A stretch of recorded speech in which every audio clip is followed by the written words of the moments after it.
Bueno, pues empezamos. Muy buenos días a todos y bienvenidos al seminario web de productoras que hemos puesto en marcha desde la Coalición por Otra PAC.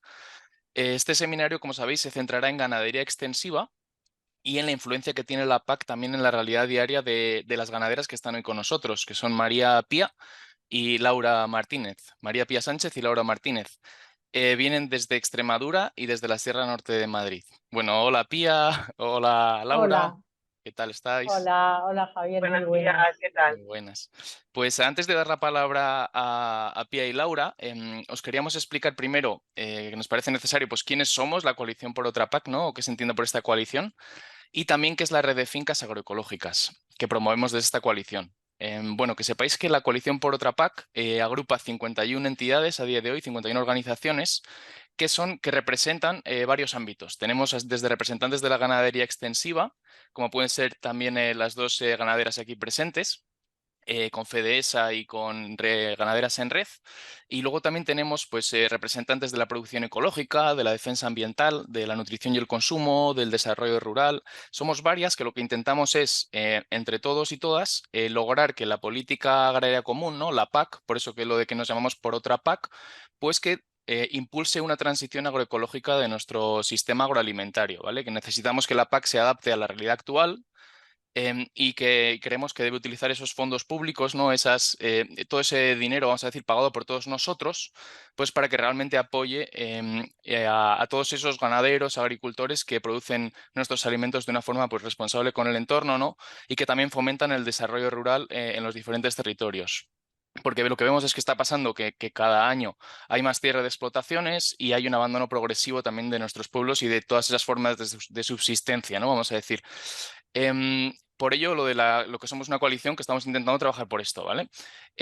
Dentro de la coalición, como os dije, contamos con una plataforma que se llama Red de Fincas Agroecológicas, donde que la podréis encontrar en la web de porotrapac.org, y allí podéis encontrar un gran número de explotaciones. Hay como un mapa también que son explotaciones de múltiples orientaciones productivas, y que están haciendo pues, lo posible para realizar esa transición, ¿no? Que os digo, hacia modelos productivos que sean más respetuosos con el entorno en el que se desarrollan, que fomentan buenas prácticas agrícolas, ganaderas y que intentan beneficiar también a esas comunidades locales, ¿vale? El objetivo de esta red de fincas, entre otros, es visibilizar y poner en valor proyectos productivos que lo que hacen es trabajar para dar pasos hacia una sostenibilidad de los recursos naturales, ¿no? Las explotaciones y también esas formas de vida que os he comentado antes, desde una perspectiva agroecológica, ¿no? Intentando comprender cómo funcionan cuáles son las necesidades de esos territorios, ¿no?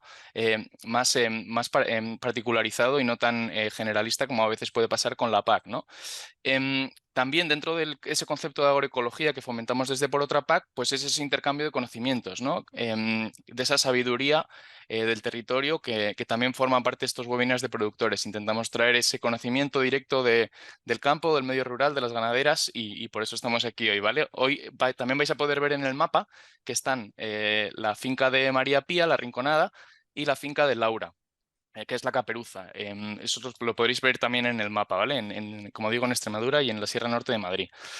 Pues dicho todo esto, ya que voy a pasar la palabra a Pía y a Laura, y os recordamos también que al finalizar la intervención podréis hacer preguntas, ¿vale? Preguntas a través no de la pestaña de chat, sino a través de la pestaña que pone preguntas y respuestas. Y os agradecemos también si podéis reservaros esas preguntas para después de la intervención de las ganaderas, por aquello de que podamos contestaros con mayor calidad y que no se nos quede en el olvido la pregunta, ¿vale? Entonces estaremos atentos, pero si podéis reservaros esas preguntas y luego las ponéis, os lo agradecemos mucho. Entonces, pues vamos allá. A ver, comenzando con la primera pregunta, ¿vale? Eh, Parece un programa de televisión, Un ¿no? examen. Sí, un examen. A ver, entonces, la primera pregunta que tendréis aproximadamente 10 minutos, ¿vale? Para responder, para un poco ajustarnos a los tiempos. Empezando por Pía, ¿vale? Te preguntamos a ti, Pía, primero.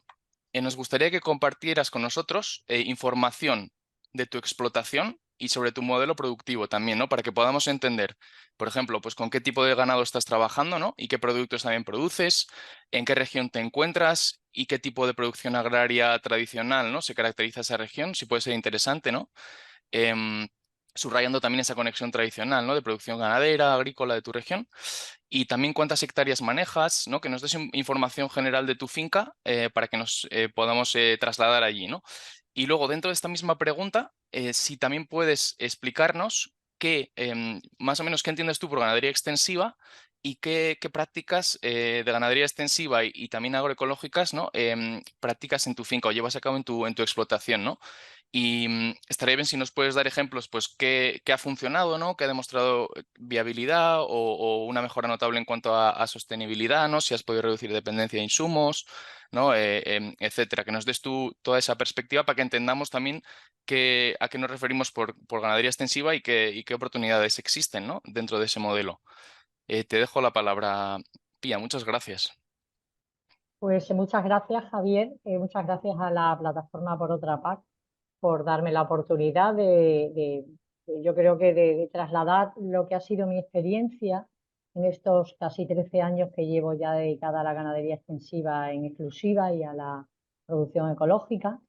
Y bueno, pues si le puede servir a algunas personas de referencia, ¿no? O algo que puedan encontrar interesante. Yo desde el año 2012, en la que no tenía nada que ver el campo, aunque siempre había sido mi sueño volver a él, al final decidí dar un cambio de rumbo a mi vida y me hice cargo de una finca familiar, que es una dehesa cerca de Mérida, en la provincia de Badajoz. Es una dehesa de 450 hectáreas aproximadamente, de las cuales 180 hectáreas son de monte mediterráneo, de un maravilloso monte mediterráneo, y el resto es de esa pura y dura, que es un ecosistema, ya sabéis, que base de la ganadería extensiva y cuna de la ganadería extensiva de quercus, de encinas y alcornoques fundamentalmente, aunque también tiene otro tipo de arbolados y de matorral. Eh, compré un rebaño de oveja merina, la mitad blanca y la mitad negra, aproximadamente de 400 cabezas, y bueno, empecé de la forma convencional, a hacer las cosas mal desde el principio, porque era lo que todo el mundo me decía que tenía que hacer, ¿no? Y rápidamente, en el transcurso de los 3 años siguientes, yo me di cuenta de que algo estaba fallando. O sea, se veía claramente que ni la salud de los animales, ni la salud de las plantas, ni la salud del ecosistema en su conjunto estaba respondiendo a los modos de explotación. Por supuesto, tenía una enorme dependencia del pienso y de la paja, de los insumos externos, y cuando tenía que hacer la cuenta de explotación, pues estaba en pérdidas que algunas veces compensaba las subvenciones de la PAC, pero que otras veces ni siquiera llegaba. Y en cualquier caso era inviable totalmente vivir de esto. O sea, podría vivir de otra cosa y tenerlo como una especie de hobby. Pero bueno, me empeñé en que no era posible quizás hacer las cosas de otra forma. Entré en contacto con la agricultura y la ganadería regenerativas y cada vez me convenció más, hasta el punto de que cambié completamente las formas de manejar tanto el ganado como la finca.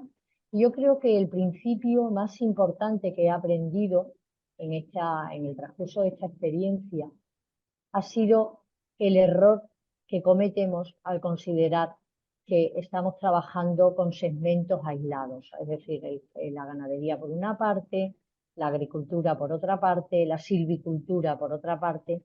Eso es un error manifiesto y eso es un error que nos ha llevado ha generado casi la totalidad, diría yo, de los problemas que tenemos en la actualidad en el mundo de la producción de alimentos saludables. Por eso me empeñé mucho en considerar el manejo holístico, en el que me inicié hace unos 7 años, el manejo holístico de Alan Savory fundamentalmente y el pastoreo rotacional de Boissin. Bueno, hay colectivos y asociaciones que están trabajando muy bien todos estos temas y yo me sumé a esos colectivos para aprender, continuamente aprendiendo. Y eso me permitió tener una visión global de lo que tenía entre manos. O sea, lo que tenemos entre manos es algo muy frágil. ¿Por qué? Porque son seres vivos. Nosotros no trabajamos con maquinarias, ¿no? Se te estropean las reglas y sigues trabajando. Trabajamos con seres vivos, pero trabajamos además con seres vivos que dependen y que están completamente interaccionados con el entorno. De manera que si no manejamos bien el entorno, las consecuencias las sufren esos seres vivos, tanto animales como plantas. Y la salud era una salud global, o sea, la salud, la insistencia en producir alimentos saludables a través de la ganadería extensiva tenía que venir íntimamente relacionada con el cuidado del suelo, con el cuidado de las plantas, con el cuidado de todo el ecosistema en su conjunto. Y eso ha sido una enseñanza fundamental, porque eso constituye el pilar básico, el principio básico de todo lo que hasta este momento estoy haciendo.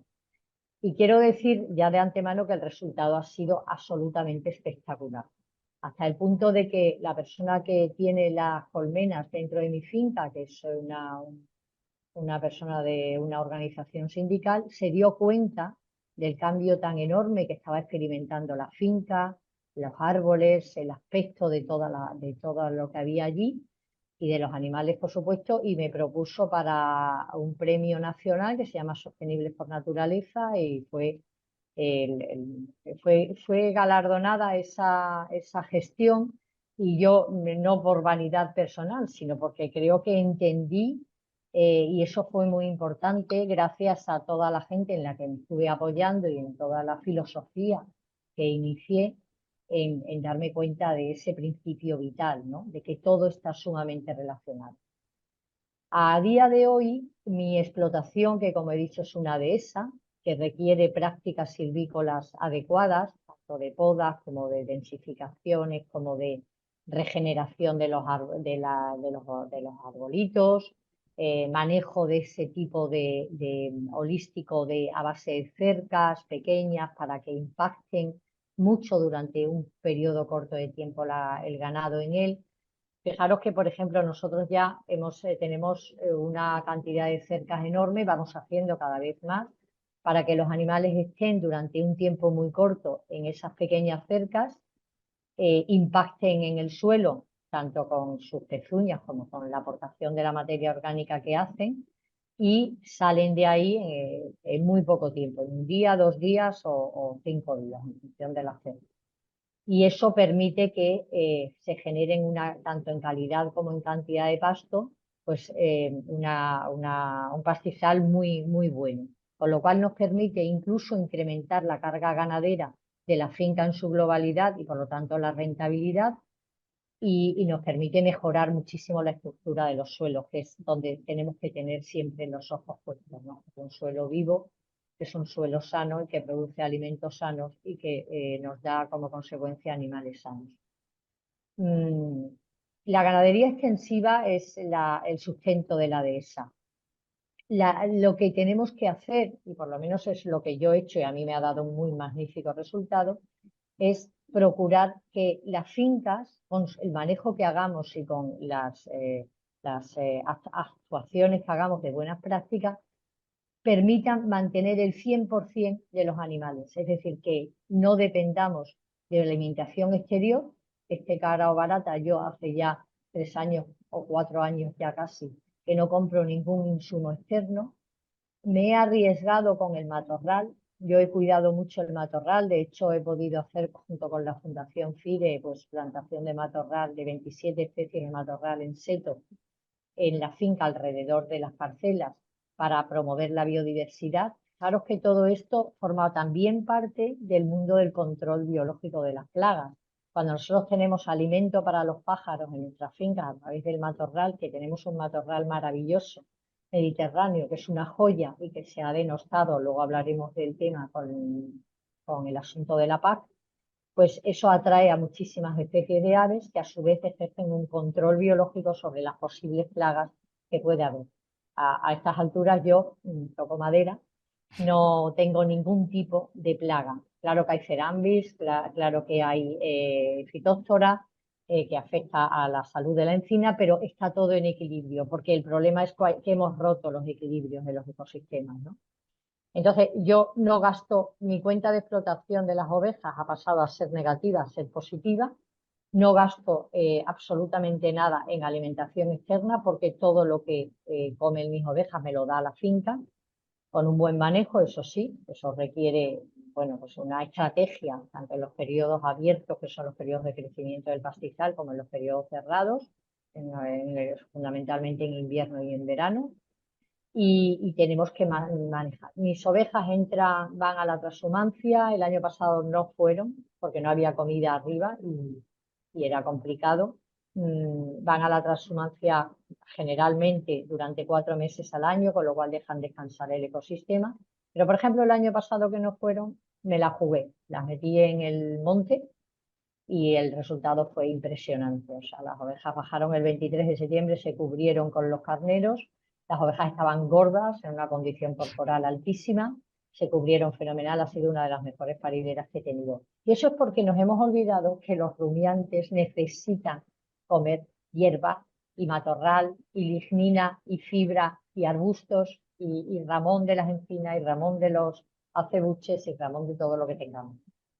Entonces, bueno, pues no quiero ya robarle tiempo a Laura, veo que han pasado mis 10 minutos.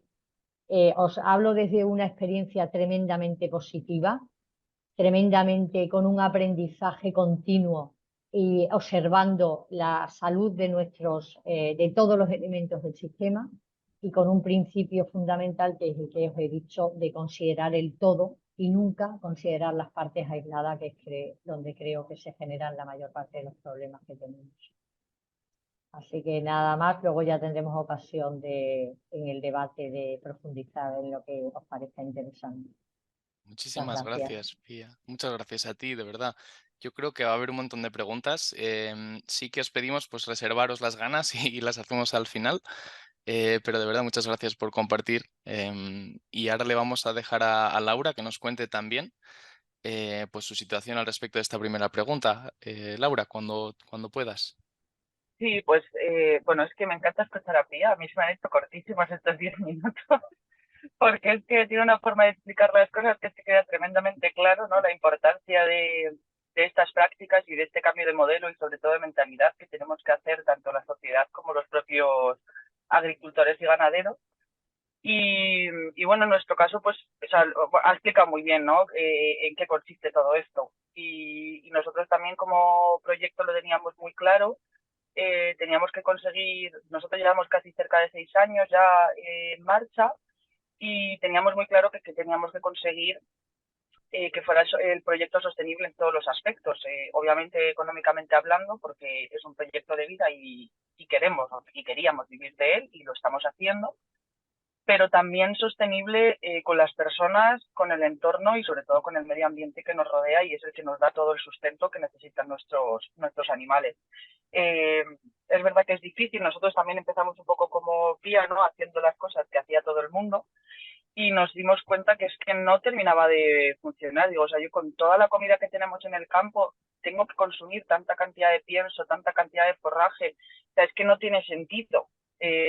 Porque los animales no están aprovechando realmente los recursos que tienen fuera. O sea, y fue un cambio, ¿no? Es decir, ¿cómo vamos, o sea, qué podemos hacer o cómo podemos hacer que realmente lo que hay en el campo nos sirva y que los animales de verdad puedan llegar a aprovecharlo en su totalidad? Porque nos dábamos cuenta que había zonas en las que empezaba todo a predominar en muy poquito tiempo, a predominar alimentos que a lo mejor a ellas no les gustaban tanto. Las cabras, nosotros tenemos 150 cabras malagueñas y son súper selectivas. O sea, yo les digo que son unas señorinas y son peor que los niños pequeños comiendo verduras. Entonces, claro, tú ibas con ellas a pastorear y hacíamos el pastoreo pues de toda la vida, ¿no? Estar con ellas y sí, pues ibas aprendiendo. Nosotros hemos aprendido muchas cosas sobre la marcha, pero aún así o sea, el soltarlas al campo y ya está no vale, ¿no? Entonces, bueno, pues hicimos varios cursos precisamente del tema de la ganadería regenerativa y el pastoreo rotacional. Empezamos a aplicarlo en nuestra finca y ya empezamos a ver resultados y hace un año, un poco más de un año, porque fue en febrero del año pasado, junto con la incorporación de 60 vacas, también pusimos GPS de geolocalización a todos los animales. Un 90% de nuestros animales está geolocalizado. Esto nos ha permitido muchísimas cosas. O sea, primero, yo digo que ahora mismo soy una pastora feliz y con calidad de vida, porque nos ha dado muchísimo tiempo, o sea, pero mucho, mucho tiempo para hacer muchísimas cosas que teníamos pendientes. A lo mejor no para descansar más como tal, sino para poder atender muchísimas cosas que para nosotros eran importantes, pero que el trajín del día a día no nos dejaba atender de forma correcta. Entonces, al final, el proyecto está compuesto por muchas partes, está muy diversificado, pero todo con cabeza, ¿no? O sea, por un lado tenemos las cabras que os comentaba, que son 150 cabras, que tenemos sobre todo pastoreando en una finca de unas 150 hectáreas, junto con otra de unas 77. Y con las cabras tenemos, pues eso, todas las fincas parceladas, que gracias a los GPS que llevan vallado virtual, pues hemos podido hacer una parcelación completa de las fincas, y el GPS lo que permite es que tú no tengas que hacer esa parcela físicamente. Al ser un vallado virtual, tú lo aplicas en la aplicación del teléfono, se carga en el vallado y ya tiene esa información dentro. Entonces, cuando el animal se acerca al vallado, emite unos sonidos de aviso, y al cuarto aviso, si el animal no ha dado la vuelta y sigue acercándose al vallado, da una pequeña descarga. Lleva un entrenamiento previo, que obviamente para enseñarle al animal cómo funciona, y una vez que lo aprendes, a las cabras tardaron literalmente 3 días en aprenderse el funcionamiento, es una pasada.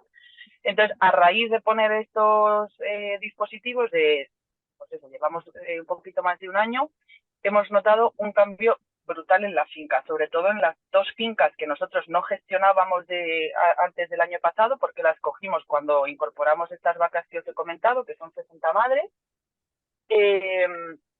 Al final lo que hemos conseguido y lo que estamos haciendo es que, por un lado, van pasando las cabras por las diferentes fincas. O sea, si sabéis, la cabra, la oveja y la vaca come como en diferentes alturas. Luego puede comer de todo, ¿no? Pero la vaca principalmente aprovecha muchísimo mejor el pasto, y ya no solo el pasto recién crecido, ¿no? Sino el pasto en diferido. Las cabras son bastante más selectivas en esto, y nos ha costado bastante que se acostumbren a ello. La oveja está como más intermedio, y la cabra suele ser más ramoneadora, ¿no? Que come más en altura. Entonces, sabiendo que los animales, cada especie tiene como su preferencia a la hora de comer en el campo, lo hemos aprovechado y vamos rotando tanto el pastoreo como tal, como la especie que está comiendo en cada una de las fincas, dependiendo del momento. Entonces, al final se acaba produciendo ese impacto alto que ha comentado Pía, pero también al meter 2 especies diferentes conseguimos que sea un impacto un poquito más grande. Y luego, aparte, tenemos acceso a otras fincas, ¿vale?, que nos permiten ya rotar a las vacas de forma más efectiva, y de hecho ha estado 6 meses sin estar animales. Y para que os hagáis una idea de cómo funciona esto, el ganadero que tenía las vacas compraba 4 trailers de paja para pasar el invierno, ¿vale? Y nosotros hemos comprado uno y todavía lo tengo en la nave. No hemos gastado, obviamente, porque aquí en invierno sí que se agosta muchísimo el pasto porque hace mucho frío, entonces sí que hemos gastado algo de paja, pero ya fijaos la diferencia solo con el consumo de forraje. Pero es que A ver, Laura, te hemos perdido.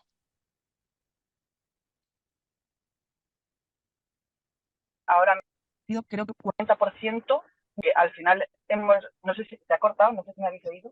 Ahora acabas de volver. Ay, perdón, es que se Nada. ha quedado congelado. Os decía que hemos conseguido, aparte del consumo de forraje, reducir en un 40% el consumo de pienso. Es verdad que en invierno aquí tenemos que suplementar, todavía no hemos conseguido quitarnos esa suplementación, pero hemos reducido muchísimo los costes. Esto nos ha permitido, como comentaba también Pía, ¿no?, al final tener una cuenta de explotación positiva, poder aumentar el número de puestos de trabajo, que eso nos ha permitido a nosotros también tener un poquito más de calidad de vida, y luego producir más leche. O sea, no hemos aumentado en cabezas de ganado, en cabras en concreto, pero sí que hemos conseguido no solo mantener la producción, sino aumentarla. Y esto ha sido gracias a que con los GPS los animales pueden consumir y aprovechar muchísimo más los recursos que tienen a disposición en cada una de las parcelas, y además caminan muchísimo menos. Por lo tanto, toda esa energía que gastábamos al caminar con ellas en el pastoreo desaparece. Por lo tanto, las necesidades de mantenimiento que tienen los animales están cubiertas de forma mucho más eficiente, y pueden aprovechar muchísimo mejor los recursos para la producción de leche, que es lo que en nuestro caso nos interesa. Y en el caso de las vacas, hacemos el cebo con los terneros en campo. Ellos nacen en campo, se crían con la madre hasta los 8 o 9 meses, que también es una diferencia con lo que se hace normalmente, porque normalmente se destetan a los 4 o 6 meses. Nosotros les dejamos más tiempo, y cuando vemos que el ternero ya tiene suficiente cuerpo, que ya come bien pasto, procedemos a hacer ese destete, porque es muchísimo más natural, se estresa muchísimo menos y ya sabe comer en el campo. Y luego continúa su vida en campo y solo come pasto, quitando la época de invierno, que sí que se le suplementa con forraje sobre todo y algo de pienso si es necesario. Entonces hemos pasado de un manejo completamente convencional, siendo ganadería extensiva, a un manejo mucho más sostenible con nuestro entorno y con los GPS, pasar a tener unos insumos externos muchísimo más bajos, pero sobre todo tener una calidad de productos al final mucho más saludable, un entorno mucho más saludable, y nosotros, ¿no?, como personas también tener una vida mucho más, pues, conciliar, ¿no?, al final de la vida familiar con el trabajo, que era una cosa que nos costaba muchísimo. Entonces, yo creo que es importantísimo que demos este cambio de mentalidad y que tanto el proyecto de PIA como el mío y como algunos otros que ya están en marcha son un ejemplo claro de que sí que se puede hacer. O sea, que sí que pueden ser rentables y que obviamente necesitan esfuerzo, necesitan muchísimo trabajo, mucha inversión también, porque los GPS y otras tecnologías al final necesitan inversión, pero que sí que se puede hacer, ¿no? Y que tenemos que ser capaces de darle al coco y cambiar esto que tenemos delante. Pues muchísimas gracias, Laura. Bueno, pues hemos visto, ahora podemos entender un poquito mejor cómo funciona la ganadería extensiva, ¿no? Algunos rasgos de la ganadería extensiva y también vemos esa necesidad, ¿no?, y esa posibilidad de fomentar este tipo de modelo ganadero, ¿no?, como nos han contado nuestras ganaderas, y que realmente se puede trabajar con la naturaleza y con los recursos naturales y reducir dependencias de insumos, ¿no? Tendréis muchas preguntas, pero paciencia, vamos a pasar a la segunda parte, que nos vamos a centrar más en la PAC, ¿vale? En la política agraria común. Entonces, en esta parte, también yo creo que le voy a pasar ahora la palabra a Pía para seguir intercalando. Nos gustaría que nos compartieseis cuál es vuestra experiencia con la política agraria común, ¿no?, para entender esos retos y oportunidades que esta política que otorga las subvenciones, ¿no?, a los agricultores y ganaderos de la Unión Europea y de España, ¿no?, pues así, cuáles son esos retos, cuáles son esas oportunidades y sobre todo cuál es el impacto que ha tenido o que tiene en vuestra realidad diaria, ¿no? Entre las preguntas que os queríamos hacer, pues serían si recibís ayudas de la PAC, ¿no?, lo primero, si nos contáis cuáles son, si realmente están funcionando, ¿no?, cuáles son esas dificultades, esas posibilidades de mejora, ¿no? Y también si pudieseis cambiar la PAC, un poco más soñador, ¿no? ¿En qué aspecto lo haríais o dónde veis que hay más necesidades, ¿no?, ya sea por incentivación de la ganadería extensiva, ¿no?, de las ayudas, una redistribución de esas ayudas, que veáis dónde veis esas trabas, ¿no?, en vuestra propia experiencia, y que nos compartieseis ahora para entender también el porqué de por otra PAC, ¿no? En dónde estamos, en dónde hay esas necesidades. Entonces, bueno, te paso la palabra, Pía, de nuevo y muchas gracias a las dos. Vale, pues muchas gracias, Javier. Bueno, lo de la paz podría dar para muchísimo tiempo, ¿no? Porque es muy complicado el sistema que se ha articulado. Cada vez se ha alejado, yo creo, más de lo que debería ser una política agraria comunitaria que de verdad tuviera como prioridad un planeta sano y el cuidado del suelo y de lo que nos da de comer. Y cada vez se ha centrado más en temas administrativos y burocráticos. Realmente el presupuesto de la PAC es un presupuesto cerrado, por lo tanto no permite el que se puedan, sino tímidamente, ir contemplando una serie de casuísticas que deberían contemplarse como fundamentales.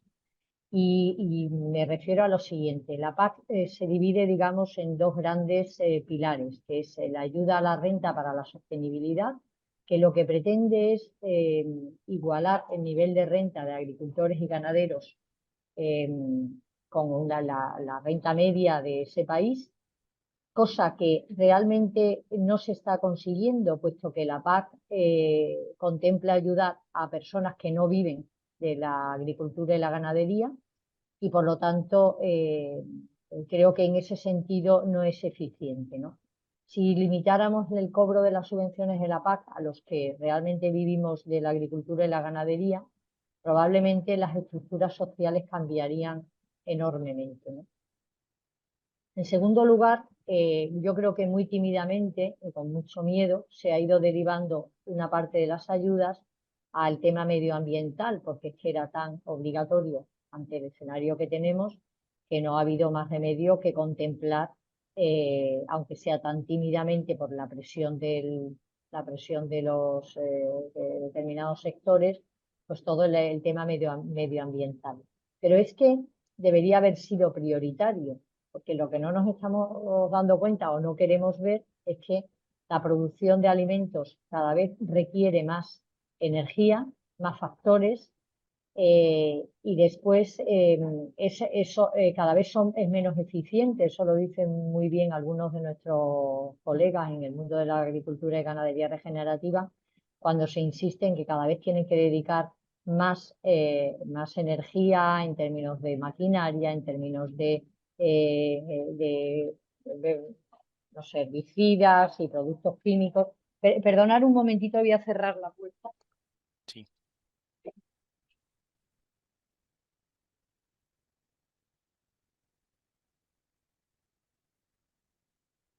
Ha entrado mi perro y ha dejado la puerta abierta y no oía bien. Bueno, eso, y cada vez se obtenía menos producción. Entonces era un círculo vicioso en el que cada vez se destinan más recursos malos, vamos a llamarles así, porque van en contra, desde luego, todo el tema de productos químicos, de la salud del suelo, y cada vez se obtenía menos producción. Entonces, esos ya son testimonios lo suficientemente importantes como para que exista esta plataforma, por otra parte. Es decir, para que un montón de personas que ya están empezando a concienciarse de que si no pensamos en el suelo estamos abocados a desaparecer y a producir comida en laboratorios, que es la alternativa que nos están dando, y eso va a producir un cambio de paradigma fundamental en lo que es la producción de alimentos saludables. Pero yo creo que aquí la dicotomía alimentos saludables, salud del suelo y del planeta, salud de las personas, de los animales y de los ecosistemas, versus la industria, porque se justifica solamente en una rentabilidad que puede ser una rentabilidad monetaria, pero en ningún caso es una rentabilidad ni social, como se está demostrando con el abandono del mundo rural, ni medioambiental, como se está demostrando con todo lo que es el cambio climático y la pérdida enorme de biodiversidad. No, pues eso nos tiene que hacer pensar. O sea, yo creo que hay que sostener la rentabilidad económica, pero nunca a costa de las otras dos sectores, del social y del medioambiental, siempre intentando compaginar estos tres. Lo cual, como hemos hablado en la anterior intervención, es absolutamente factible. Pasa que tampoco vamos a aspirar a hacernos millonarios en el mundo de la producción de alimentos saludables, pero sea tener vidas sostenibles y vidas dignas para todo el mundo. Hay otro factor que yo lo relaciono con el principio que os hablé en la anterior intervención de considerar como un todo, que la PAC ha hecho muchísimo daño. O sea, la PAC ha contemplado segmentos muy aislados unos de otros, no ha entendido la interacción del ecosistema, de todos los elementos del ecosistema, y por lo tanto ha hecho cosas tan absurdas como el coeficiente de admisibilidad de pastos, que ahora se llama de otra forma, pero que es lo mismo, que es descontar todo lo que es vegetal, todo lo que es la proyección de la copa del árbol, es decir, penalizar la existencia de árboles. Imaginaros qué burrada supone esto en países como España, que son prácticamente ya desiertos, ¿no? Penalizar la existencia de matorral, porque consideraba que eso no era sustento de la ganadería extensiva. Y como yo puedo demostrar ante quien quiera, o sea, el matorral es el mejor sustento no solo de la ganadería extensiva, sino que además de la coexistencia con el control biológico de plagas, con la fauna silvestre y con la salud del ecosistema. Y eso me juego lo que quieran a que lo puedo demostrar.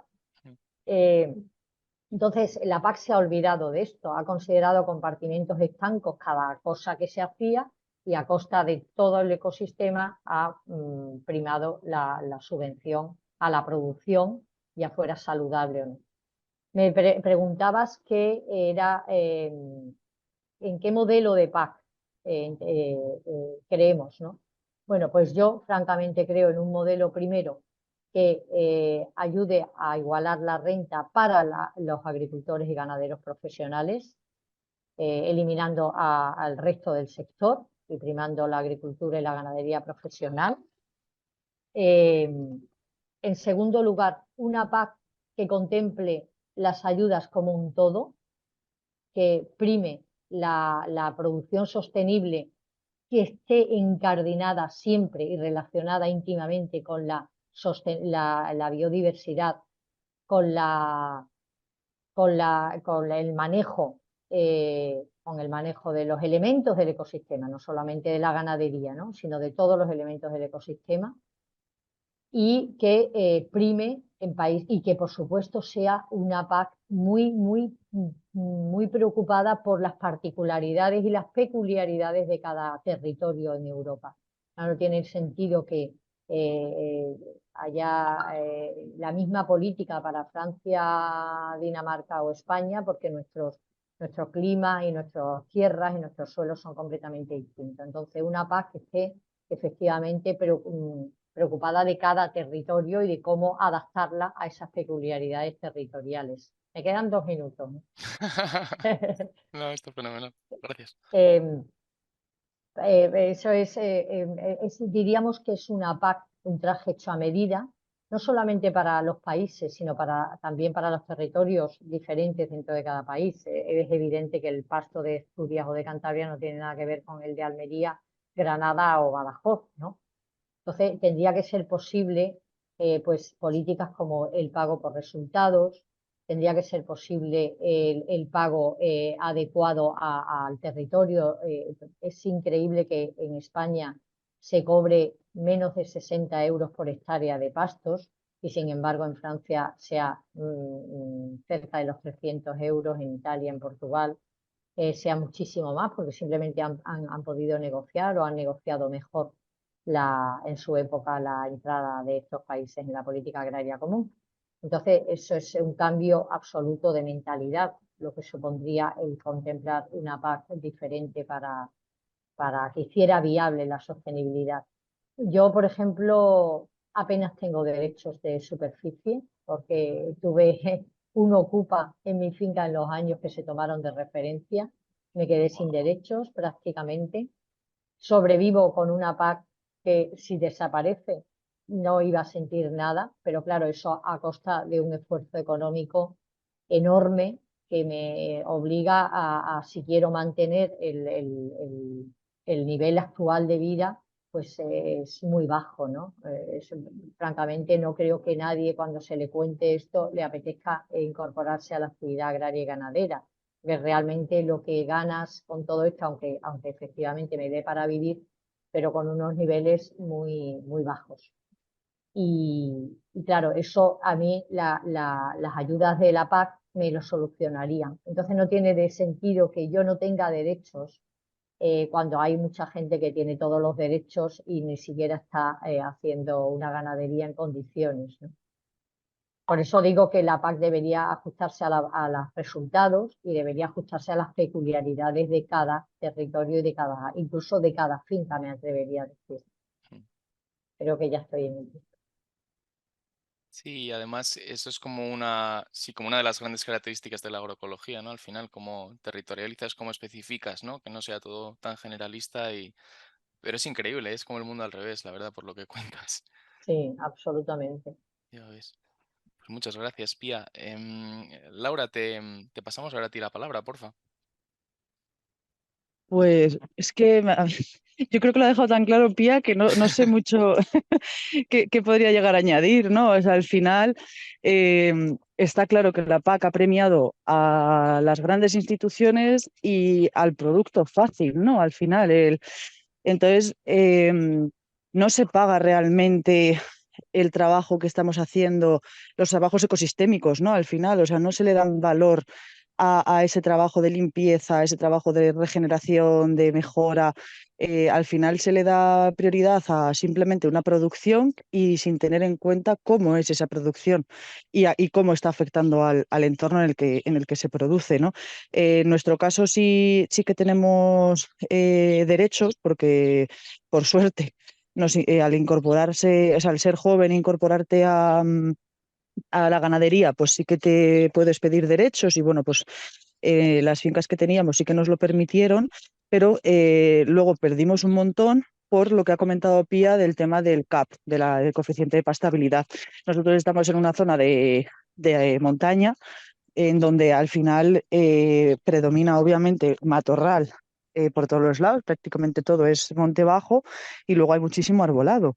Entonces, no tienen, o sea, las cabras en concreto, pero todos los rumiantes al final aprovechan absolutamente todas las partes del entorno, ¿no? O sea, todos los niveles, tanto el pasto como el arbusto como el arbolado. Y entonces no tiene ningún sentido que a mí me digan que mis cabras no comen de esos árboles o de esos arbustos cuando es su alimentación principal y que de hecho en invierno se podrían llegar a morir si no llega a ser porque tenemos jara, porque tenemos retama, porque tenemos aromáticas, porque tenemos luego, por ejemplo, en verano, que es cuando lo único que comen muchas veces porque se ha gustado el pasto es roble, junto con los otros matorrales. Entonces, realmente aquí lo que es el pasto como tal, obviamente ahora ya van comiendo más porque lo hemos conseguido ir regenerando, pero su alimentación principal viene de otros niveles. Entonces no tiene ningún sentido que la PAC al final priorice eso y nos equipare a un ecosistema tan diversificado como el de España a otros ecosistemas que tienen en otros países que en muchos sitios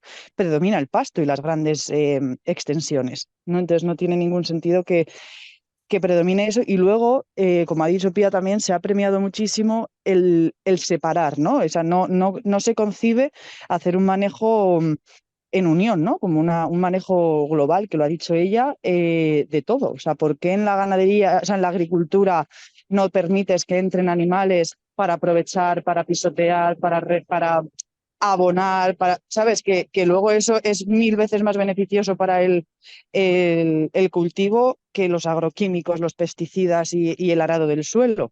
Entonces, nosotros a muy, muy pequeña escala, porque nosotros tenemos un huerto muy chiquitito, lo hemos comprobado. O sea, tenemos 1500 metros cuadrados de huerto que exclusivamente se cultivan con el estiércol de las cabras, no echamos absolutamente ni un solo producto químico. Lo único que hemos llegado a utilizar, que es para, sobre todo el uso en corrales, es la tierra de diatomeas, que es un producto natural, que no es tóxico y que encima también previene parásitos externos e internos en los animales y que junto con el estiércol crea una calidad de abono, como así decirlo, muy, muy buena para el huerto. Y gracias a que en el propio huerto hemos dejado crecer las plantas, lo está rodeado de algo de matorral, lo que llaman malas hierbas no se quita. O sea, al final haces un equilibrio, ¿no? Entre lo que tú quieres cultivar y el resto de plantas que tienen que estar ahí. No hemos tenido plagas. En Bustarviejo ha habido años que otros chicos que tienen huertas han tenido plagas en los tomates, de la araña roja, han tenido plagas de no sé qué. Nosotros no hemos tenido en 6 años ni una sola plaga. Entonces, al final, también son ejemplos claros, ¿no? De que haciendo las cosas de otra forma y siendo coherentes, ¿no? Muchas veces hay que utilizar el sentido común, lo que pasa que carecemos muchas veces de él. Y bueno, es un poco al final la forma que tenemos nosotros de demostrar pues que se puede trabajar de otra forma y sobre todo que la PAC debería de premiar, vamos, o no premiar, sino facilitar y orientarse a precisamente favorecer a la gente que lo hace de esta forma, ¿no? Porque en nuestro caso es verdad que no dependemos de las ayudas de la PAC para la subsistencia. Como ha dicho Pía, no tenemos unos sueldazos ni muchísimo menos, tenemos unos suelditos, nos permiten vivir de forma muy, muy normal, que para nosotros ya es suficiente. Obviamente a mí lo que me apetecería conseguir es poder vivir sin estar pendiente a lo mejor de que se me rompa el coche y que sea un drama, ¿no? Decir, bueno, pues tengo el dinero suficiente para solventar este problema, pero bueno, que poco a poco probablemente lo consigamos. Pero al final, desde nuestro punto de vista, creemos que la PAC tiene que ser realmente lo que es una ayuda, que la explotación sea rentable por sí misma, gracias a las prácticas agroecológicas que se implementen gracias a que tú puedes vender los productos a un precio digno, gracias a que se facilite la apertura de pequeñas industrias, que se facilite el acceso a los mataderos, o sea, que esto es una problemática que va un poco más allá de la PAC, ¿no? Y que luego la PAC esté ahí para decir, Jolín, tú lo estás haciendo bien, tú estás produciendo de una forma sostenible, gracias, ¿no? por hacer ese trabajo, entonces voy a ayudar a que sigas manteniendo este trabajo y voy a ayudar a que se prolongue en el tiempo y entonces sirva para hacer inversiones, como se cuenta con lo de los GPS, sirva para poder implantar otro tipo de técnicas agroecológicas y que realmente nos ayude a conseguir mantener este tipo de, este modelo productivo que es mucho más sostenible con nuestro entorno. Mil No gracias, sé Laura. es que no he mirado ni el tiempo, pero bueno, No te creo preocupes, no te preocupes. que me he Sí, lo expresado bien. importante es compartir todos los conocimientos y bueno, tenemos un tiempo y nada, está todo bien. Pues muchísimas gracias a las dos. Pues hemos escuchado la realidad de ambas ganaderas, ¿no? De Pia y de Laura, la realidad de sus explotaciones y también hemos escuchado esas prácticas de ganadería extensiva, ¿no? Esas prácticas agroecológicas. También hemos escuchado en este webinario, ¿no? Qué influencia tiene la PAC y qué retos y oportunidades presenta esta política en su realidad diaria, ¿no? Y habiendo escuchado todo esto, pues ahora sí que os invitamos vamos a entrar en la ronda de preguntas y como os he mencionado antes, si podéis en la pestaña de preguntas y respuestas, que ya he visto que nos ha llegado alguna pregunta, pues que vayáis poniendo allí esas preguntas y intentaremos responderlas todas. Yo creo que tenemos tiempo, así que os damos un minuto ahí para que vayáis colgando preguntas y yo creo que podemos responder a la primera también. ¿Las respondemos por escrito o hablado? Hablado, hablado. Yo os digo lo que nos han preguntado y os vais igual intercalando, ¿no? Vale. Según vayáis viendo, hacemos así, yo creo mejor. Em, Fenomenal. Pues entonces, la primera pregunta que nos han hecho es ¿qué proporción estimáis entre las ayudas destinadas a la ganadería extensiva y a la ganadería intensiva, ¿no? Entiendo que se refiere a esa diferencia, ¿no? Y igual nos podéis dar algún ejemplo que sepáis, ¿no? De vuestro entorno con lo que recibís vosotras y lo que pueden recibir otras explotaciones que no sean tal vez de vuestro mismo modelo o cuál es vuestra experiencia personal con las ayudas. Yo creo que, por lo que entiendo, es como pregunta por números, ¿no? Esa diferencia. Bueno, yo creo que las ayudas que recibe la ganadería extensiva son de dos tipos. Una ayuda al pastizal, al pasto, es una ayuda muy pequeña en España, como he dicho anteriormente, no llega creo que este año no ha llegado ni a los 55 euros por hectárea. Eso es el pasto. Tiene que estar, digamos que tener pasto no, por sí solo no habilita para cobrar la ayuda. Tienes que tener una carga ganadera que se oscila entre una banda mínima y máxima para aprovechar esos pastos. O sea, no vale que tengas una finca de pastos y no tengas ningún animal. Tienes que tener una carga ganadera para aprovechar esos pastos. Esa ayuda es muy pequeña. Y luego tienes una ayuda, digamos, acoplada, que es la ayuda por animal, por vaca, oveja o cabra que tengas, y esa es una ayuda que oscila entre los 11 y los 13 euros por animal al año. Y también tienes que tener una carga ganadera máxima. ¿Qué sucede? Que desde el modelo extensivo 100%, que es por ejemplo el que yo realizo, mis ovejas están los 365 días del año en extensivo, tengo un clima que me lo permite, es verdad, aquí no nieva ni nada de eso, y es 100% pasto, o sea, todos los días del año lo que comen es lo que da la finca. Entre ese modelo, digamos, que estaría en el 100, que si hacemos una banda del 0 al 100, hasta el 0, que sería la ganadería industrial, puramente industrial, la que los animales nacen en una nave, viven en una nave, mueren en un matadero, ¿no? Hay un montón de casuística, depende pues, del clima, como ha dicho Laura, pues que ellos en invierno hace mucho frío, nieva y tal, y tienen que tener el ganado más, a lo mejor más recluido. Hay una casuística muy amplia. Esa casuística debería modularse, es decir, de más a menos. O sea, donde más sería quien puede hacer un alimento que no depende de ningún insumo externo, iría gradualmente hasta la ganadería industrial, que a mi juicio no debería tener ayudas de la PAC. Refiero porque no hay pasto, ¿no? Tendrían que tener una ayuda por animal en función de cómo viviera ese animal. Pero claro, ahí ya pues te enfrentas al sector industrial que no tiene nada que ver con nuestro mundo de la ganadería extensiva. O sea, eso yo no sé cómo habría que tratarlo, pero no dentro de la PAC. Habría que tratarlo como el sector industrial, que también tiene muchas ayudas, los sectores industriales, ¿no? O sea, habría que tratarlo en ese campo y dejar, digamos, el presupuesto de la PAC para lo que es verdaderamente agricultura y ganadería incardinada en el territorio. Muchas gracias, Pía. Otra de las preguntas que nos han hecho es ¿cómo mantenéis una diferenciación o una identificación en el mercado? Laura, ¿te animas? Sí, perdón. Nada. A ver, bueno, lo de Pía creo que lo ha contestado la primera pregunta, ella no me voy a meter ahí más porque creo que está muy claro. Y bueno, en nuestro caso, ¿cómo mantenemos la diferenciación? Es lo que aquí está, ¿no? Que estaba Sí, intentando leer las preguntas. ¿Cómo sí, mantenemos un poquito la diferenciación en el mercado? Nosotros, en nuestro caso, vendemos todo directamente al consumidor, tanto los quesos como el cabrito lechal, como la ternera. Entonces, es verdad que ha sido bastante complicado, porque en la quesería nos costó prácticamente un año tener el registro sanitario en marcha y poder vender al consumidor, que eso fue un problema bastante gordo para el proyecto, antes de que me incorporara yo, porque lo comenzó mi compañera, Concha.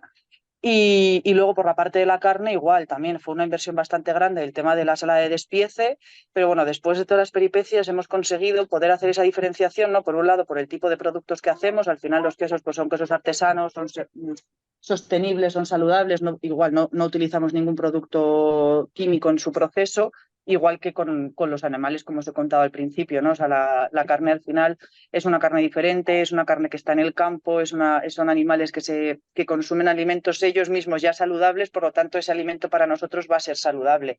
Entonces esa es la principal diferenciación que nosotros hacemos y que tenemos la inmensa suerte de que en el caso de la carne disponemos de un matadero relativamente cercano que nos permite hacer ese proceso, ¿no? De sacrificio de los animales y luego en nuestra sala de despiece el proceso de envasado, etiquetado y enviarlo directamente al cliente, pero es una cosa que me gustaría destacar porque es que la inmensa mayoría de ganaderos no dispone de esta facilidad, ¿no? O sea, están desapareciendo muchísimos mataderos, muchos son privados y los que realmente eran públicos o de gestión, o sea, públicos con gestión privada, bueno, hay un montón de opciones, están desapareciendo, se han cerrado. Entonces el ganadero tiene muy difícil al final poder diferenciar su producto si no puede ni siquiera hacer el proceso, ¿no? Para poder vender directamente ese producto al consumidor final.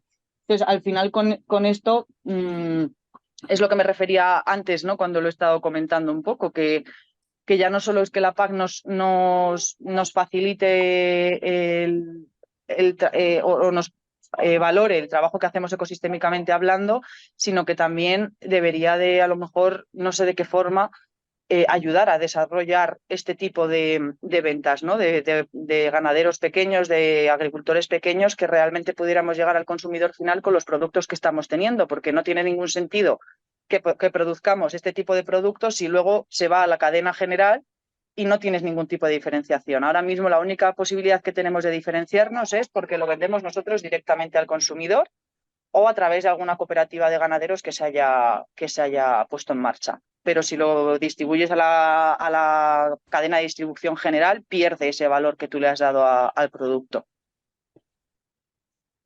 muchas gracias, Ese, Laura. ese es mi caso, ¿no? Mi caso es Por que yo, eso lo comentaba. claro, lo ha dicho Laura muy bien. O sea, yo no tengo ningún matadero ecológico cerca, con lo cual me es inviable poder hacer la venta directa. Es una pena enorme porque es un producto absolutamente espectacular. Porque daros cuenta que este cordero que vive con la madre también y se desteta solo en el campo cuando empieza a comer, come plantas aromáticas, plantas medicinales. Yo hace ya 7 años que mis ovejas ni los corderos ni se vacunan ni se desparasitan porque tienen un montón de plantas antiparasitarias y medicinales en el campo y están perfectamente, todos los años se le hace análisis de parasitosis y nunca tienen parasitosis, ¿no? O sea que nunca tienen bichera y nunca tienen la cantidad de problemas, ni diarrea de los corderos, ni pasquilla, ni nada de esto. Y entonces es un producto tremendamente sano, pero al final va a los camiones con el cordero convencional que ha vivido en una nave desde que nació y el que tenga la suerte de que le toque comer ese cordero no sabrá por qué ese cordero sabe tan bien, ¿no? Eh, pero es verdad, yo no tengo capacidad de hacer venta directa porque no tengo ningún matadero cerca que me permita con una cierta lógica y con una economía tan de subsistencia, ¿no? Como la que tengo, pues poder hacer la venta directa. Gracias, Pía. Eh, ah, Perdón, me Nada. gustaría destacar un poco lo que ha comentado Pía del tema de desparasitar los animales y todo eso, porque es que es la implementación de este modelo productivo en cuanto a ganadería regenerativa y este tipo de modelo de gestión de la explotación, precisamente hace que no solo dependamos menos de los insumos externos, sino que es que encima podamos dejar de aplicar un montón de productos químicos, entre ellos todos los desparasitantes, que nosotros nos pasa exactamente igual que a Pía. Nosotros llevamos los 6 años que llevamos con las cabras, no hemos desparasitado ni un solo año. Lo que sí que utilizamos son unos bloques de aceites esenciales que también ayudan muchísimo, sobre todo para la prevención de parásitos externos. Pero es que también me parecía muy importante destacarlo porque al final ya no solo aprovechas más en cuanto a la comida de los animales, sino precisamente a todo esto, ¿no? O sea, te estás metiendo menos productos químicos al cuerpo y por lo tanto estás haciendo un trabajo también con todo el tema este de los antibióticos, de las resistencias a los antibióticos que se están generando en los últimos años, muy importante, porque al tener que utilizar menos antiparasitarios, menos antibióticos, menos productos de este tipo, al final también ayudas a solventar en parte este problema que está habiendo ahora, ¿no? Exacto. Muchas gracias. Otra pregunta es si habéis tenido problemas con animales salvajes, por ejemplo el lobo, y cómo convivís. Bueno, en mi caso no, en mi caso vamos, animales salvajes. A ver, yo no tenemos lobo, pero bueno, tenemos zorras, zorros, meloncillos, sobre todo eso que son los que te roban los corderos de vez en cuando, ¿no? Bueno, al final lo normal es que tengamos perros mastines metidos en el rebaño y esos pues hagan su trabajo.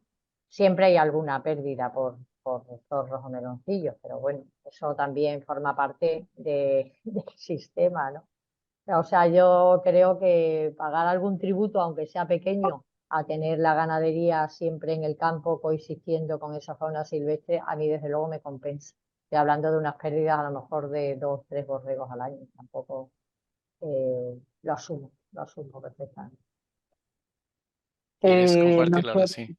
sí, nosotros sí que, o sea, como os he dicho, llevamos 6 años, no habíamos tenido ningún problema, vamos, prácticamente nunca. Hasta hace 2 años, que por un lado hemos tenido problemas con zorros, como comenta Pía. Fijaos que antes no habíamos tenido y después de empezar todo el manejo, o sea, y a implementarse en la finca, al final también eso es una señal, ¿no?, de que el ecosistema está vivo y nos parece importante que estén ahí, aunque sí que nos dan un poco de quebraderos de cabeza, sobre todo con las gallinas. Y luego con el lobo, desde el año pasado sí que hemos tenido varios ataques, porque aquí en Bustarviejo, sobre todo lindando con la parte alta de Encanencia, sí que hay una manada de lobos establecida o censada y no habíamos tenido problemas hasta el año pasado. Ahora mismo nos han matado unos 16, 18 animales en total entre el año pasado y este. ¿Qué pasa? Pues que al final, obviamente, para nosotros es un perjuicio, ¿no? Pues, o sea, porque, jolín, pierdes dinero, pierdes tu trabajo, pierdes ese animal en concreto, ¿no? Porque al final, teniendo tan poquitos animales, cada uno tiene... Tú le pones cara a tus animales, ¿no? Pero bueno, eso a lo mejor es más personal. Pero luego todo ese trabajo que estás haciendo con la genética, todo el trabajo que has hecho de inversión en nuestro caso en los machos, bueno, no está compensado, ¿no? Pero por contra nosotros creemos que al final esa convivencia tiene que estar ahí, por lo que he dicho, porque al final eso es señal de que el ecosistema está vivo, de que está funcionando hasta cierto punto. Lo que sí que nos gustaría en nuestro caso es que no tengamos que llevarnos nosotros todo el peso, ¿no?, de esa convivencia. que ya que está ahí, que me parece perfecto, pero jolín, que realmente se llegase a compensar las pérdidas que hemos tenido con el lobo justamente. O sea, porque para que os hagáis una idea, comprar un macho de una genética muy buena nos cuesta 350 euros el macho. Y luego eso al final, en este caso hemos estado a punto de perder toda la producción, lo que afecta a la quesería, a la producción de los quesos. Al final no solo es que perdamos un animal y ya está, sino que probablemente podría llegar a cerrar el proyecto porque no hemos podido cubrir los animales y tenemos que hacer una inversión muy grande ahora en recuperar esos machos, en recuperar esa genética que hemos estado trabajando y en definitiva, ¿no? Que no suponga una pérdida tan grande para nosotras como para que... Es que probablemente hubiéramos tenido que cerrar la quesería y todo porque nos hubiéramos quedado sin leche. Entonces, creo que es un problema grave el que tengamos que, ¿cómo se dice? Nosotras tener todo el peso, ¿no? Asumir todo el peso de la convivencia con la fauna silvestre. Aún así, yo sigo pensando que es una buena señal que esté ahí, no hasta cierto punto. No sé si es que me cuesta un poco a veces explicar un poco No, la mentalidad que nosotras tenemos respecto a esto, ¿no? está genial. Bueno, es que al final, vamos, creo que estamos de acuerdo y también en Ganaderas en Red en general, ¿no? Cuando hablamos de estos temas, lo que está claro es que no, que tenemos que pensar en conjunto. O sea, no podemos pensar solamente en un interés individualista y a costa de todo. Es que eso no puede ser. O sea, no podemos dar la razón al que solamente defiende el interés personal propio, perjudicando al resto de la humanidad, perjudicando al planeta, perjudicando. O sea, yo no digo que seamos filántropos todos, no digo eso. Digo que hay que buscar el equilibrio y la forma de coexistir. Yo siempre digo que cuando hablamos de sostenibilidad es que podamos vivir en este planeta los lobos, los zorros, los corderos, los cabritos y nosotros. Esa es la sostenibilidad, que todos podamos vivir aquí. Entonces hay que buscar un equilibrio. Y yo creo que el quid de la cuestión es lo que ha dicho Laura, es que no todo recaiga sobre las espaldas de los ganaderos y de las ganaderas. O sea que eso es algo social. Es un poco como lo de las bajas por maternidad y paternidad. Bueno, si eso estaba perjudicando a las mujeres, el hecho de tener que ser ellas las que pedían la baja y solamente ellas porque nos alejaba del mundo laboral o nos podía excluir en algún momento del mundo laboral, se implanta la baja paternal obligatoria y ahí ya no hay justificación para discriminar a la mujer en el mundo laboral. Pues aquí pasa un poco. Esto es un acuerdo social. El acuerdo social es que si todo el mundo, si queremos que el planeta esté vivo, como ha dicho ella, y que existan todas las especies que tienen que existir, tendremos que repartir la carga entre todos, ¿no? Y eso lo debe de contemplar la paz, sin duda, vamos. Pues muchas gracias. En la siguiente pregunta, todavía tenemos tiempo para preguntas, si os queréis animar. La pregunta que nos hacen es si os afectaría la obligación de transportar solo por la noche cuando hace 30 grados, ¿no? Si han propuesto desde la Comisión Europea que ahora solo se pueda transportar, ¿no? Cuando hace 30 grados, que solo se pueda transportar de noche en los animales, ¿no? Si me equivoco, que me lo especifiquen, por favor, por las preguntas.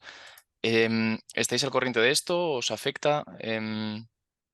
¿Os afectaría, ¿no? Si tenéis que llevarlo a cabo. Yo la verdad que no estaba al corriente, pero sí que nos afectaría obviamente porque al final, hombre, hasta cierto punto te puedes gestionar, ¿no? Y organizar para poder hacerlo. Pero nosotros, por ejemplo, siempre llevamos por la mañana porque tenemos que llevar a los peques al cole, tienes que ordeñar, tienes que tal, o sea, al final te afecta tu manejo diario de, de todo lo que estás haciendo, ¿no? De todas tus tareas. Pero bueno, es verdad que en términos de bienestar animal no tiene mucho sentido salir a las 3 de la tarde a 40 grados a llevarlos a ningún sitio. Más que nada, ya no solo por el animal en sí, sino también si te pones a pensar en el estrés que está sufriendo ese animal, en la posterior calidad de la carne, todo eso afecta. Entonces, bueno, no sabría decirte hasta qué punto me parece bien o mal. O sea, es verdad que ya por coherencia nosotros lo hacemos, vamos a muy tempranito por la mañana, o sea que tampoco Y Laura. me parece algo descabellado. Y también él dice que se refiere a conciliación familiar. a nivel de conciliación familiar. Claro, Pues si eso Claro tienen sería. que si se tienen que positivo no, quedar por la claro, noche, por claro. la noche, pues evidentemente Sí. está en peligro la Hombre, yo lo pienso, digo, conciliación. bueno, a lo mejor tengo allá a los niños dormidos, me quedo yo, se queda Belu y me voy yo, se va él. Bueno, estas cosas al final es organización. O sea, la conciliación familiar me da igual a la que hora del día que sea, es complicadísima.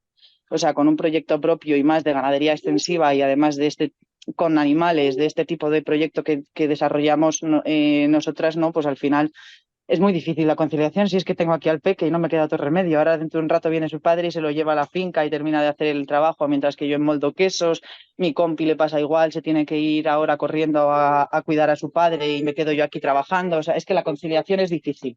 Y la verdad que es que no la facilitan en ningún sentido, en esto que han comentado y en todas las demás cosas. O sea, es complicadísima. Pero bueno, que no solo pasa en el sector ganadero, también pasa en otros. Mm. Pues Pues si quieres comentar algo más, Pía, de este tema, y si no, os comento que no hay más preguntas de los asistentes, pero yo sí que me apetecía haceros una. Eh, pues, ¿qué creéis que hace falta para que más personas, ¿no? Se dediquen a esta profesión, ¿no? Que es tan necesaria para el presente y para el futuro, al final. Que esto podéis ligarlo tal vez al tema del relevo generacional, ¿no? A más jóvenes dedicándose a la profesión. Pero ¿no? ¿Qué creéis que hace falta incentivar para que esto se logre? Porque hay mucha gente interesada, pero parece que frena esta varias dificultades, ¿no? Que habéis ido también comentando. bueno, pues yo creo que lo primero es que apasiona. O sea, lo primero es que ninguna de las alternativas laborales sea más atractiva que el vivir en libertad, que el vivir con la naturaleza. Porque este mundo, y todas lo sabemos, es muy complicado.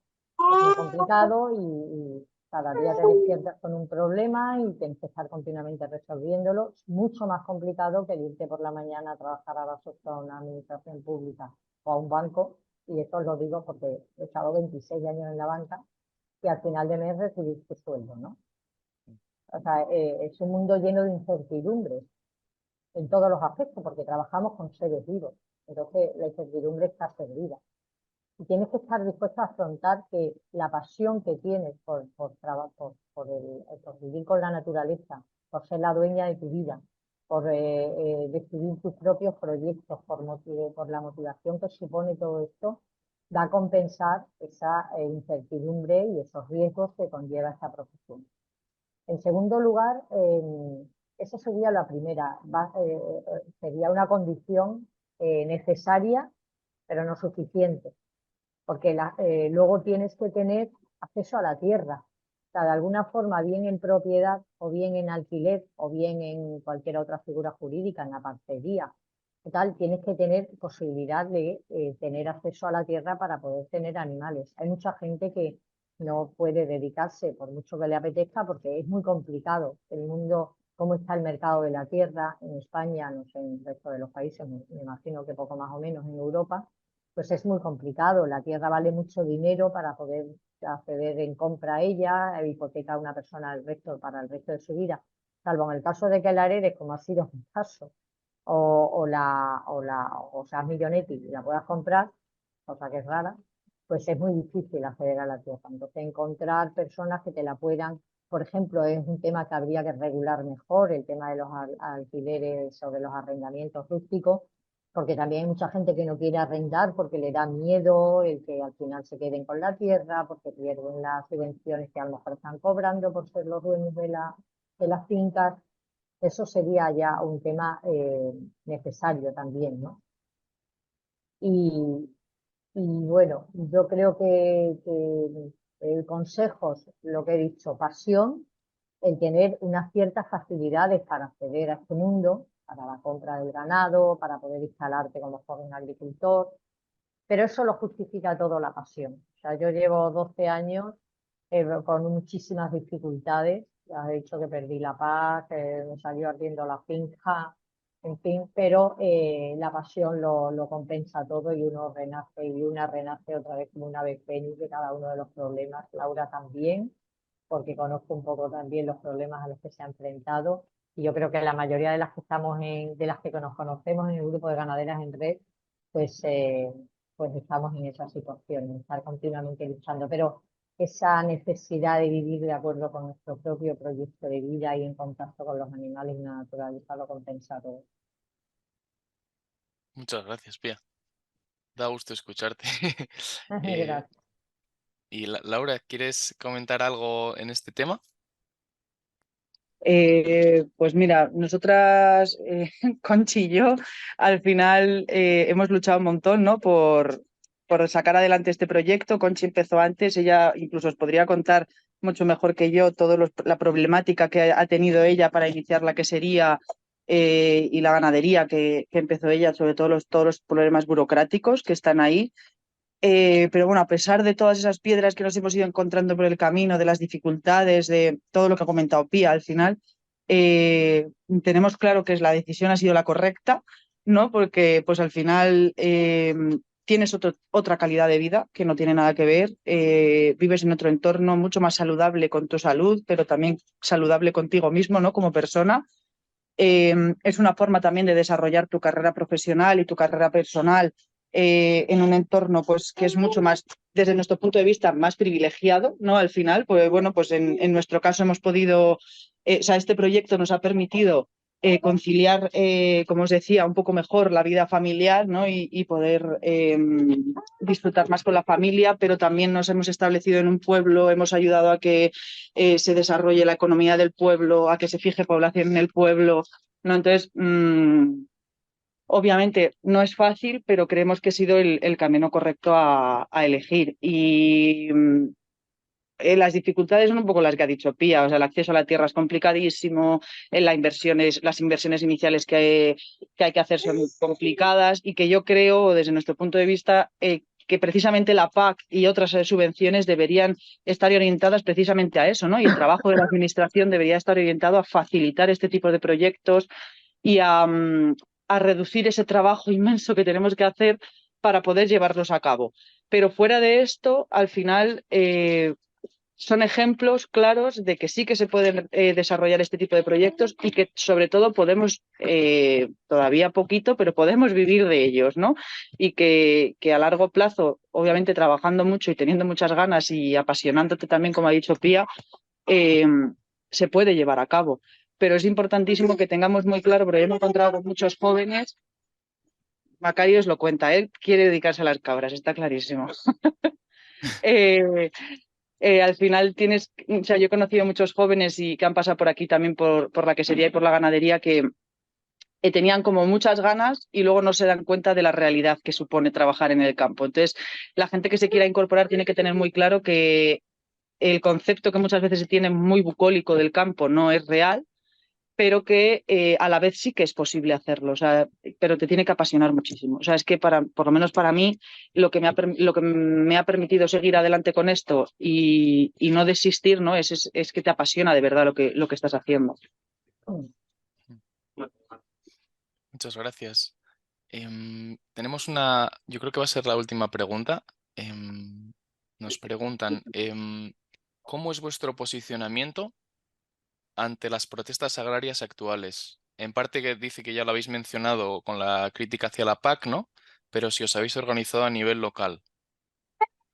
Yo en mi caso, lo he comentado ya en varios foros y varios sitios de los que he estado, eh, creo que hay o sea, como un contraste muy fuerte en lo que se ha visto en los medios y en lo que se ha visto a nivel local, ¿no? O lo que yo he visto a nivel local con lo que yo me he movido a mi alrededor. O sea, yo cuando he salido de las movilizaciones estaba rodeado de ganaderos de extensivo, más o menos concienciados con otro tipo de prácticas más agroecológicas, ¿no? Pero sí que eran ganaderos extensivos y que sí que apostaban por, por preservar el ecosistema que tienes a tu alrededor y en cambio lo que se ha visto en los medios de comunicación al final pues ha sido un poco más, que yo creo que se ha instrumentalizado muchísimo las movilizaciones agrarias, que se ha conseguido en mucha parte todo lo contrario a lo que a priori, o por lo menos yo estaba convencida que se estaba pidiendo, como que se ha echado para atrás lo de los pesticidas y todas estas cosas. Entonces, bueno, pues creo que, entre comillas, hasta ha sido contraproducente hasta cierto punto las movilizaciones, pero por el carácter político ¿cómo se dice? Bueno, el carácter político, sí, al final que han tomado y la instrumentalización que se ha hecho de ellas, ¿no? Porque al final se ha hecho caso, como siempre, a las grandes industrias, a las grandes entidades y al final a los que tienen pasta, básicamente, porque no tiene otro sentido. Sí, yo estoy completamente de acuerdo con Laura. Creo que ha sido instrumentalizado a favor de unos intereses que no lo entiendo. No he oído ni un solo argumento en esas protestas convincente. Realmente, en el sentido de que de pensar en medio largo plazo, y no en posturas cortoplacistas de me van a obligar a que una franja de mi zona agraria pues se la mantenga para la biodiversidad, pero no nos estamos dando cuenta que eso va a favor del agricultor. Todas esas medidas agroambientales y agroecológicas van a favor de la salud de sus productos, de la menor consumo de productos químicos, de la saludable, mucho más saludable en mercados ahora mismo, que la gente empieza a preocuparse por la salud de los alimentos, ¿no? O sea, es una visión muy cortoplacista y muy instrumentalizada por determinadas entidades políticas que les interesa hacer mucho ruido porque es la única manera de justificar que viven de esto, ¿no? Muchísimas gracias a las dos. Yo creo que ya hemos terminado la ronda de preguntas por tiempos. Em, y nada, pues yo creo que ya concluir. Decir que tras casi esta hora y media ya, ¿no? Hemos podido escuchar vuestra experiencia, ¿no? Desde dos diferentes territorios en España, ¿no? Desde Extremadura y desde la Sierra Norte de Madrid, vemos que hay conexiones, ¿no? Y hemos podido ver vuestro trabajo también, la gran función que realizáis desde vuestras ganaderías, ¿no? Desde vuestras explotaciones. Y también hemos podido ver que este modelo productivo, ¿no? Pues trae alternativas ecológicas, agroecológicas, que también son efectivas, ¿no? Y podrían funcionar como remedios, como soluciones tal vez a la industrialización desmedida, ¿no? De la ganadería en España, con todas esas problemáticas asociadas que hemos hablado también hoy, ¿no? También hemos podido ver cómo la PAC os afecta, ¿no? Cómo hay mucho trabajo por hacer todavía para lograr que las ayudas de la PAC se repartan de forma más equitativa, apoyen la ganadería extensiva, ¿no? Y fomenten esa transición agroecológica, ¿no? De nuestro sistema agroalimentario que también fomentamos como por otra PAC, ¿no? Y nada, decir que esperamos a todos que hayáis disfrutado mucho del webinar. Os agradecemos muchísimo vuestra participación, Laura y Pía, y también a todos los asistentes. Y que mandaremos ya la grabación, yo creo que la colgaremos y ya la podréis ver también o compartirla con otras personas. Y nada, que hasta pronto y 1.000.000 de gracias. Pues Muchas gracias a muchísimas vosotros. gracias. Muchas Ha gracias, sido un Javier. placer.